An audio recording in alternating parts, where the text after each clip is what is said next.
Hello everyone, welcome back. It's time for another episode of RWBY. This time we'll be reacting to Volume 8, Chapter 13, entitled Worthy. The synopsis for this is The Best Laid Plans. Very short, very succinct. So we pretty much expect everything that has been going well to all fall apart this episode. That's what it sounds like. The other thing that I remember here is the title reminds me of Watts's incredible monologue a couple of episodes ago, where Watts was ripping into her saying stuff like, it's not enough to just be powerful, you have to be smart, and it's not enough to be deserving, you have to be worthy. That's the biggest thing that sits in my mind at the moment with regards to the title there. Also, Cinder was shown as the last scene of the previous episode, so that's another good reason for thinking of her at the moment. What else is going on? We've got the big evac to vacuo, which is going to be going via these doors through this magical place in between. We were warned, do not fall, and I'm pretty sure that, what's his name? Ambrosius? I think that was it. Didn't say that just for fun. Said that because this is something that we need to be worried about, and so someone is probably gonna fall. At the very least, it's going to be a plot point or like a very big danger we're gonna need to look out for this episode. Pretty cool things have happened. Penny, no longer a robot, is now a real girl, but that also comes with some risks that are associated with being a squishy human being not again, but just being a squishy human being. I mean, that's to say that she's about as squishy as the rest of them, but she probably hasn't had as much experience not being a robot, so she's gonna have to get used to using her aura and semblance and stuff, you know, as a human would, rather than relying on her, all of the tech that she used to have built into her. That's sweet. I don't think that she's... I really don't know whether she'd be in any real danger after that. But that said, it would be a really awful thing to be like, oh hey Penny, now you're a real girl, and now you're dead. That would be painful. I don't know whether the writers would do such a thing. Yeah, anyway, I wasn't really sure whether I was going to react to this today because my eyes have been hurting, but there are videos on YouTube, you probably know the ones, the really short ones where they spoil it both in the thumbnail and in the title pretty much the very day that the episode is out. So I realized that either I have to stay off YouTube and like Twitter and stuff all day, or I just need to get the episode watched now.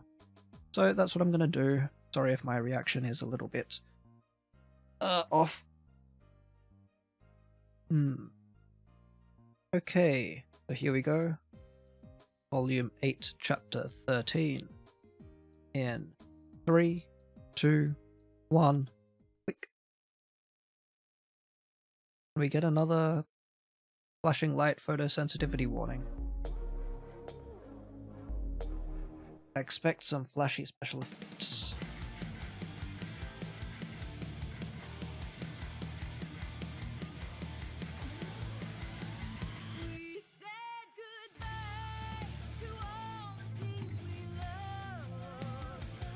So yeah, about the spoiler thing, just as a disclaimer, the one thing that I did see, very briefly, was a title which said somebody, transitive verbs, something.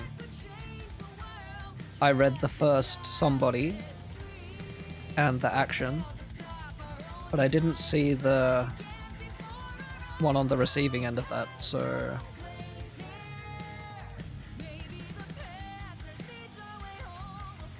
It does mean that this episode I am anticipating someone doing something. I'm trying to still be a bit vague about it, but yeah, while I'm not spoiled, unfortunately I'm going into it with sort of a different level of expectation.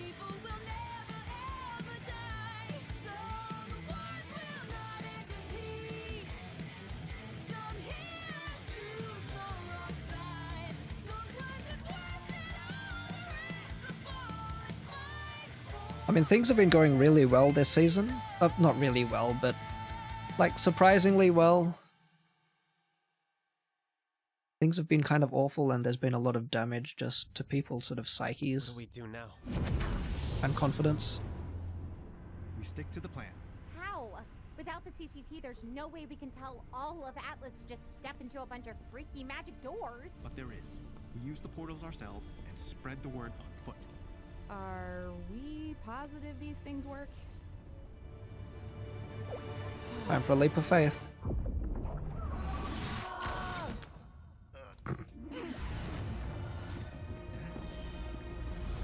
Wonder how that compares to going through a one of those chutes, the vacuum chutes. Nora and I will get people through the gates. Everyone else, keep to your roles. Remember, the evacuation is priority 1, no matter what else happens. You sure you won't need more help? Shade is armed to the teeth with huntsmen and huntresses. But we're about to throw a kingdom's worth of negativity on their doorstep. If anyone will need help, it's them.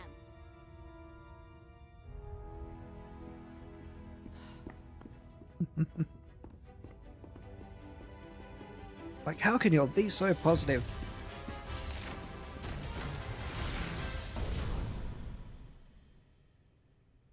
What is it? Yeah, that seems like a perfectly reasonable reaction, to be honest. Everyone! Ow! God! I'm, gonna need your attention.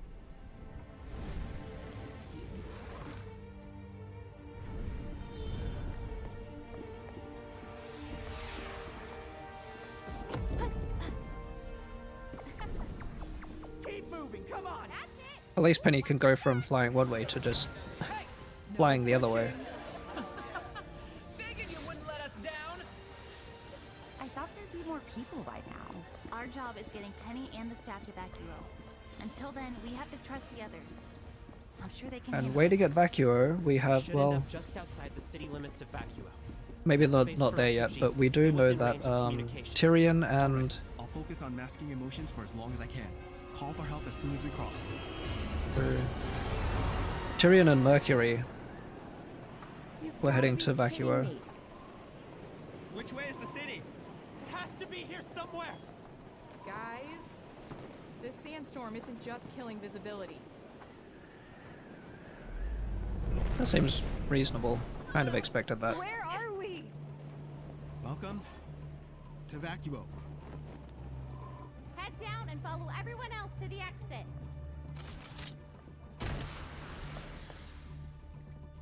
Okay, people live there. Well, they're pretty boned. Keep going. We'll handle this.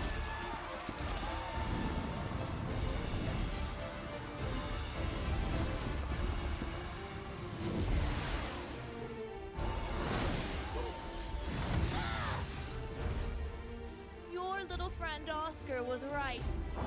But the easy part ends here. How'd you know about that? Neapolitan, was it? Now isn't the time to hold grudges. No. She's right to be angry.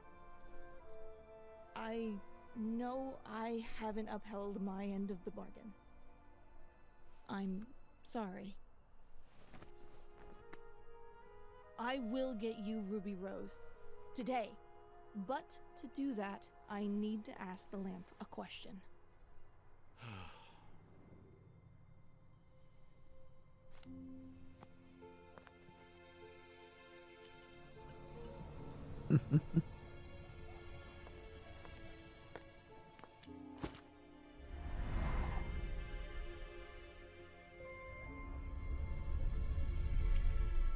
Jin. You have a question for me? I do. What have Ruby and her teammates planned?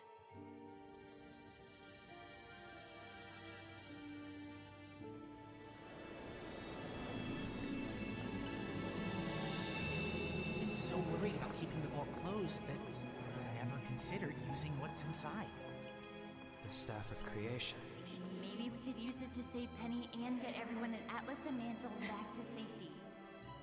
Oh boy. After you guys broadcast the evac procedure, you'll walk through the portal at the CCT Center. And when we're done in the vault, we'll take Penny and the staff. You tore this kingdom apart with nothing but your intellect. How about we finish what you started?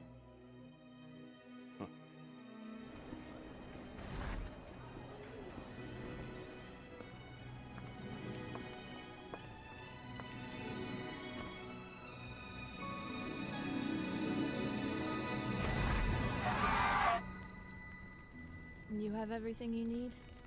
Oh, Very effective. this is everything I've ever wanted.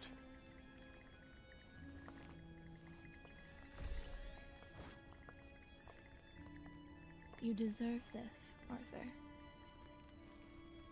We'll be back.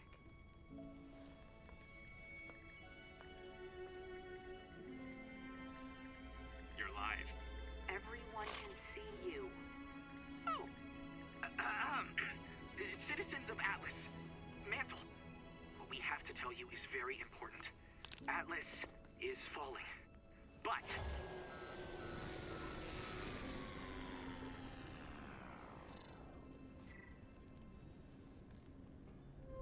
They're using the staff? See what you can do when you work together, Crazy? Cinder? Destroy the kingdom! What do you think a kingdom is? The people? Not good news for us, or just the obviously, chunk but of still. land they live on? Either way, it's over now. Ironwood's down.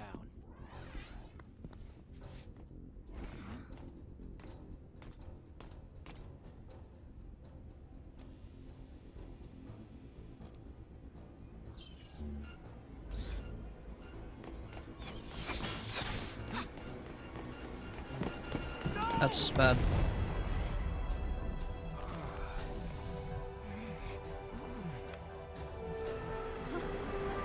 Arrow. The best boy.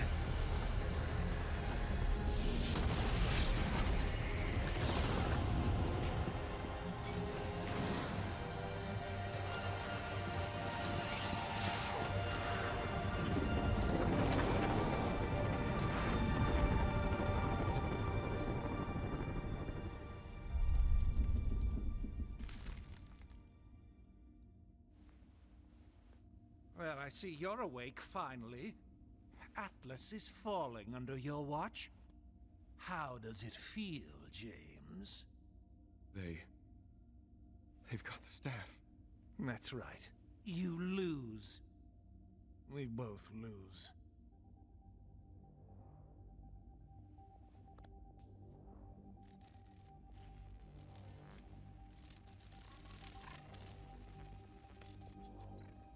That's not good. What?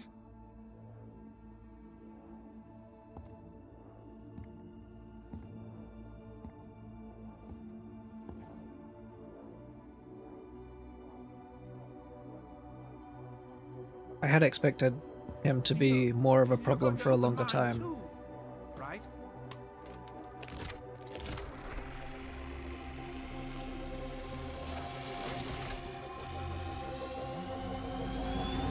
Sure thing.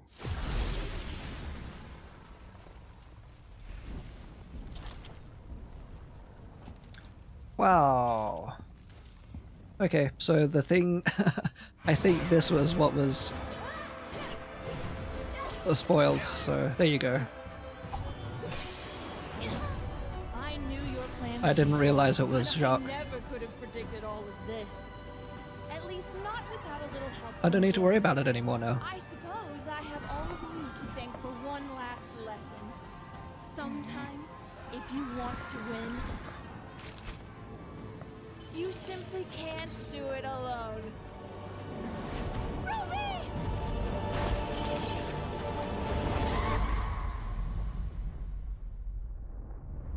Oh shit.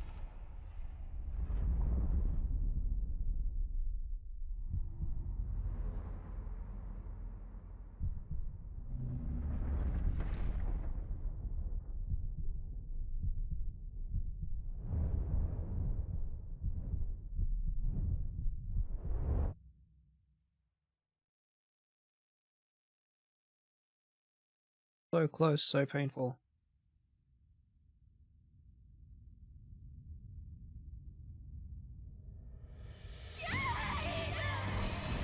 What even happens if you fall in here? Nothing good, obviously.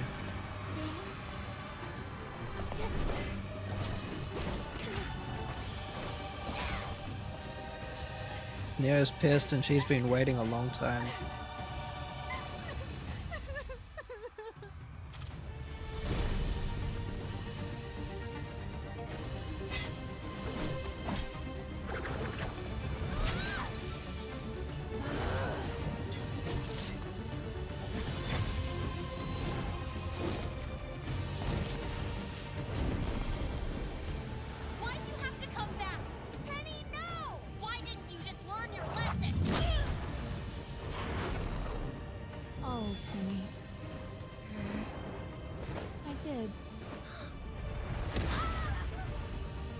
Yep, no swords. Gonna need to build your own.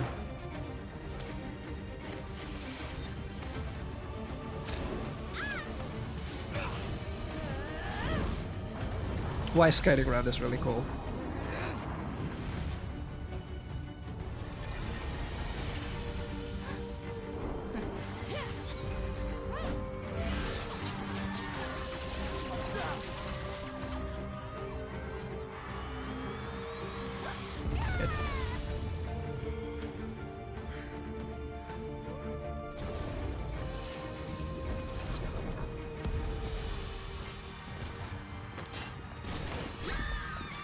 This is not enough to people to be able to defend this wider space.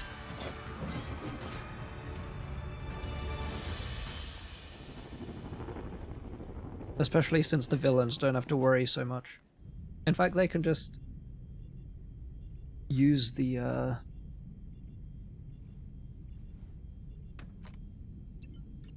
they can use the civilians to their advantage. Fine. Glad someone made it. Watch for a tail. I need to make sure this thing's still armed.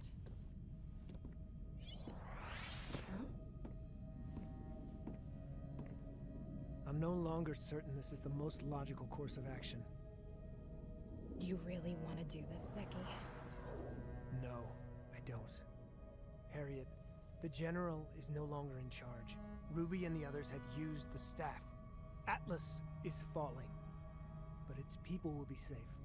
Unless you— It's the principle, Vine! It's about loyalty! Clover understood that! It's about the people! I don't think so. Even if he was kind of dumb at the end. Clover was wrong too. Don't you dare! Clover was... He was... important to you.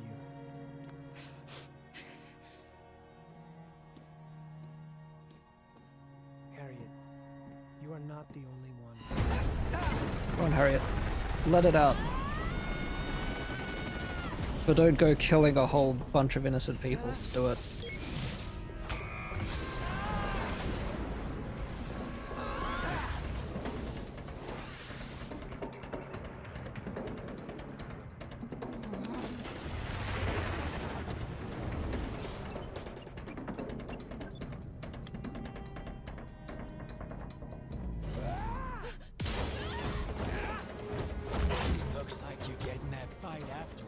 If only that sword went straight through her.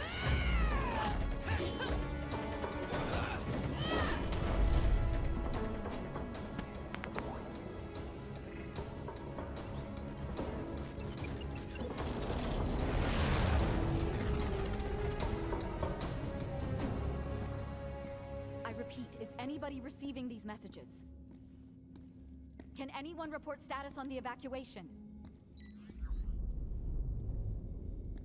Watts has always been dangerous, but with his level of access now.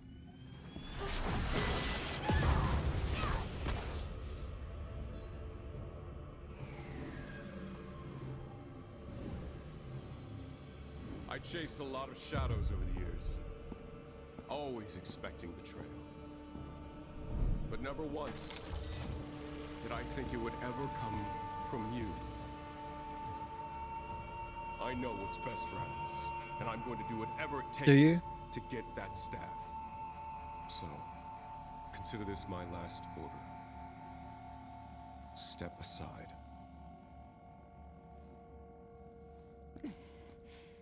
I've never wavered in fighting the enemies of this kingdom. And I won't start now.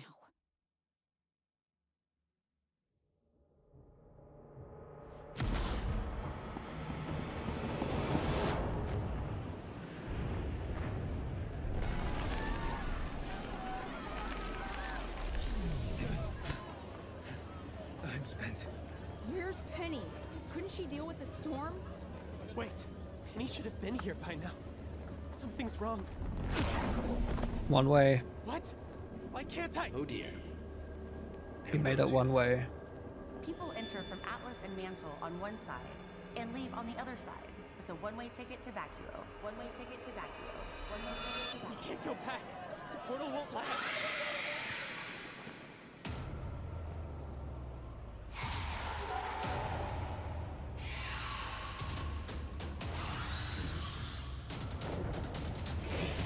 Yep, Vacuo was meant to be a whole other kind of unforgiving.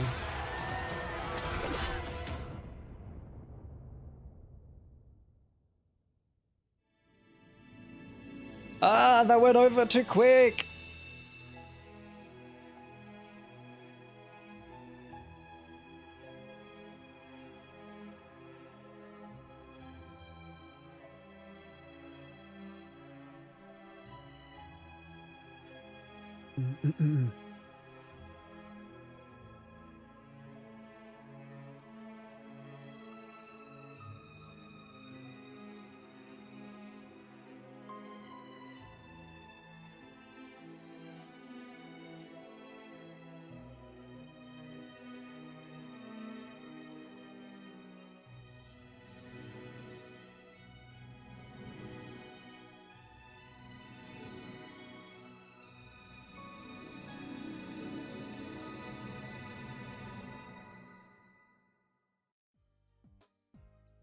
Okay.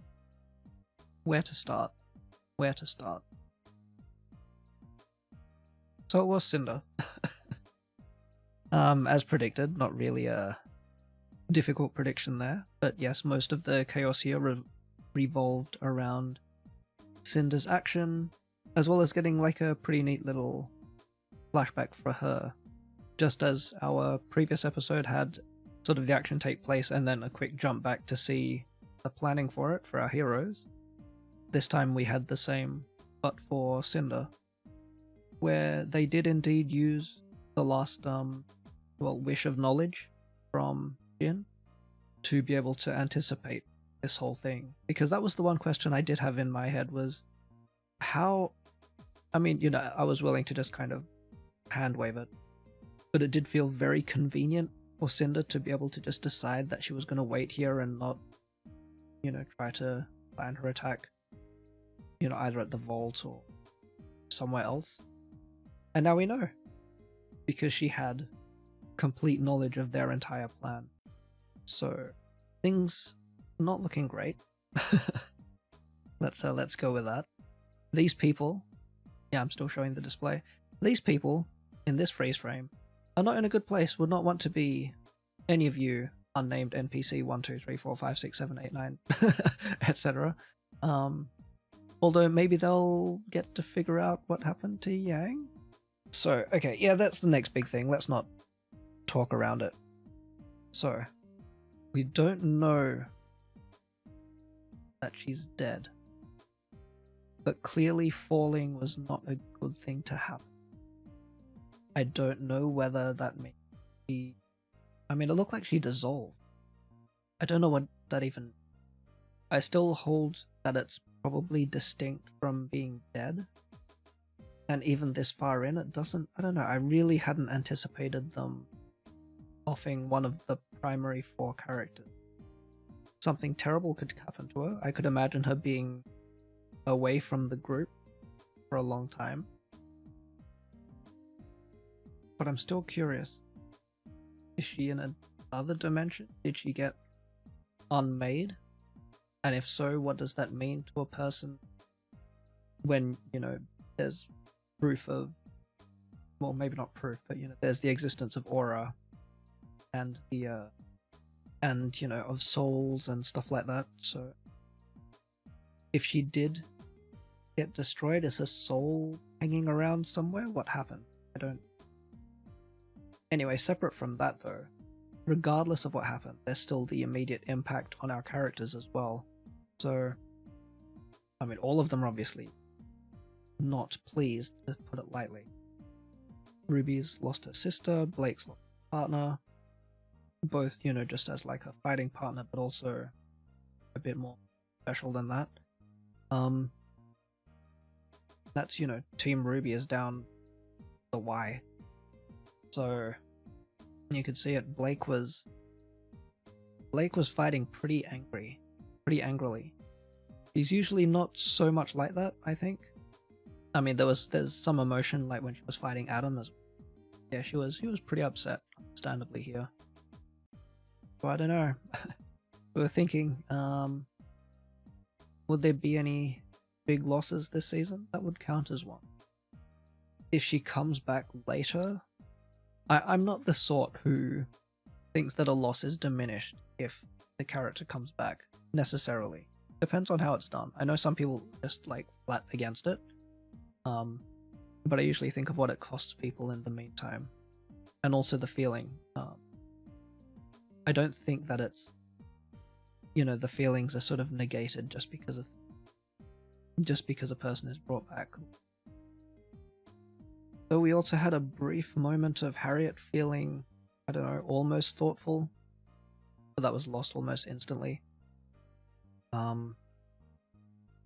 You know, I get it. I get like her feelings and stuff, but man, she needs to be put down. I feel kind of bad saying that, but man, she and Ironwood needed to be put down long ago. They are very much alike in this complete single-minded, and they are both extremely dangerous for it. The rest of the Aesops, such as they are now, do seem to... You could see it in their faces before. They were starting to feel a bit more uncertain. They were just sort of pushing along. But now, pretty sure that Elm and Vine really just aren't into this whole thing anymore. I really hope that maybe they can help, you know, on the good guys' side. They're too useful to be just being locked away. Meanwhile, Ironwood is facing off against Winter. That's not a good fight. For, you know, several reasons. Winter has meant a lot to Ironwood, and probably the reverse applies as well. So this is a painful, emotionally, fight for these two. But yeah, Winter knows that she needs to stop Wood because Ironwood is a real threat here. And Ironwood, despite the pain of this, is going to end up going through Winter. Winter doesn't seem like she's in a great place. I mean, both of them have been taking hits recently, so it's hard to, you know, judge them based on, you know, peak performance or anything, but Winter is still definitely not in full capacity. She's still wearing, you know, the whole brace and everything. Even if she is still performing pretty well, I'm sure that it's not at her top. And Ironwood has shown that he's, you know, pretty much just a single person raid boss, so that's gonna be... I have a feeling I might not like how that's gonna end, but we'll see. I'm gonna backtrack a little bit and go back to Cinder and her plan again. But there were some really cool parts in there with her little, you know, flashback sequence. The music was like pretty nice as well. Kind of jarring because it's for our villains here, but it was like such, you know, sort of like nice music. Can't quite remember it. Very, very fairy tale-esque. And it was pretty interesting. This is showing Cinder, I don't know about growth, like whether she's fully internalized it, but she's definitely trying to, at least she's going through the motions of being a better, more effective villain. What with the, you know, acknowledging Watts and Neo, and the fact that she needs help if she's going to take down a bunch of heroes who are always united against her, then she's going to need her own team. and it's always a scary thing when the villains learn how to work. Speaking of the fight, we did see Penny fly back in. Obviously she feels kind of obligated, and I guess, I mean, the safety thing was getting her and the staff out, but at the same time she's a maiden, and well, you've got a villain maiden here as well, so it seems like, as risky as it is, Penny is better placed to try to help here, just because of the power that she brings. We did get to see, as I'd wondered, whether she'd have to sort of get used to fighting as a non-robot, and yeah, it looks like she's got a little bit of that. Fortunately, aura and, you know, the maiden magic can help compensate to some extent, but there's going to be a lot of quote-unquote muscle memory that will be built in, just habits, reactions, things like that, that for combat she was always used to. Well, these are, you know, the routines and programs, things in my head and circuitry that I can call upon, and, you know, now she's going to have to replace them with, you know, magical things, which she did pretty quickly here, which is good, but again, that sort of thing could cost her, just because things aren't going to be quite as natural for a little while. And I think the last thing that I'm going to talk about here, at least the last thing that I noted down, I've forgotten plenty of things. This felt like a extremely dense episode. But the last thing that I was going to talk about was, yeah, on the other side of the portal to Vacuo.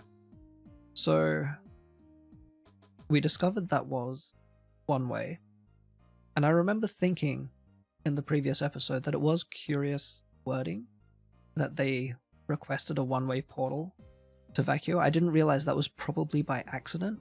At the time I thought, unusual, but maybe they just wanted to, you know, they did it just to make sure that people couldn't go through. Turns out that it was just like a figure of speech, and finally that figure of speech was the one thing that did end up biting. So that's a big problem.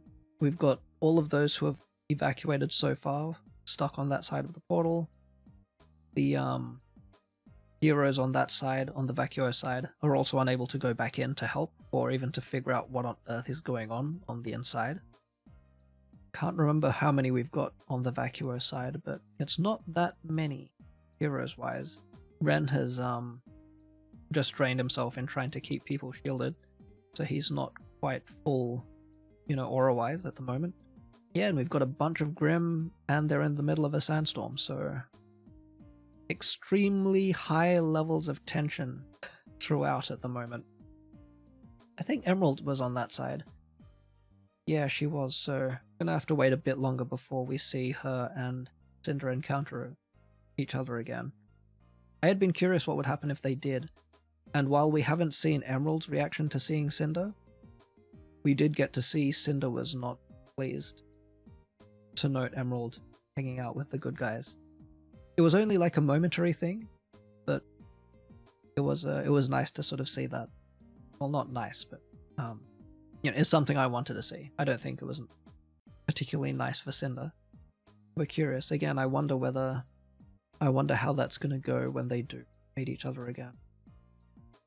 So going into the season finale, we have, let's tick them off, Harriet fighting Crow in a ship which is autopiloting itself somewhere, armed with a huge bomb.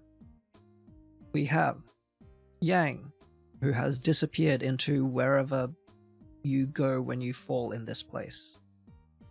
We have the party split between this internal world and Vacuo. We've got Cinder and Neo causing havoc inside, where they don't have to be quite as concerned about civilian casualties as our heroes do. We have people trapped on the Vacuo side, where you've got a Sandstorm and Grim. And we've got Ironwood taking on Winter. So that's a whole lot of things to go into the finale with. And unfortunately, I don't think our heroes are going to come out on top in every single one of those cases. So, good times, good times. Anyway, absolutely fantastic episode. Really got me on tenterhooks looking for the next one. So, anyway, until then, If you liked the episode, then please leave a comment. Tell me your thoughts. Tell me your thoughts on the episode. Tell me your thoughts on this reaction. Otherwise, take care of yourselves, and I will see you later.